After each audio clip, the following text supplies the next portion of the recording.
নমস্কার, জয় মা তারা, জয় গুরু বামদেব। আপনি কি নিত্য পুজো করেন? আর এই পুজোর শেষে বা পুজো করার সময় আপনার কি মনে হয় কোথাও যেন মন্ত্র উচ্চারণে আমার ভুল হচ্ছে, বা এই ভয়ের কারণে কি আপনি মন্ত্র উচ্চারণ ঠিকঠাক করতে পারেন না? শাস্ত্রে বলা হয়েছে ভগবান নিখুঁত উচ্চারণ নয়, বিশুদ্ধ ভক্তি, নিঃস্বার্থ ভক্তিটাই গ্রহণ করেন। তবুও আমরা মানুষ, ভুল আমাদের হতেই পারে। মন্ত্র ভুল বা পূজার কোনো ধাপে ত্রুটি, এই জন্যই শাস্ত্রে রাখা হয়েছে ক্ষমা প্রার্থনা মন্ত্র।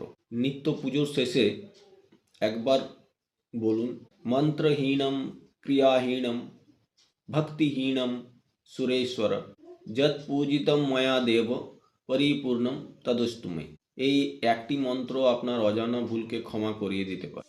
এর অর্থ হলো, হে দেবদেবী, মন্ত্রে যদি ভুল হয়ে থাকে, ক্রিয়ায় যদি ত্রুটি থাকে, ভক্তিতে যদি কোনো ঘাটতি থাকে, তবু আমার এই পূজাকে আপনি পূর্ণরূপে গ্রহণ করুন। তাই মনে রাখবেন, ভয় নয়, ভক্তি দিয়ে পুজো করুন।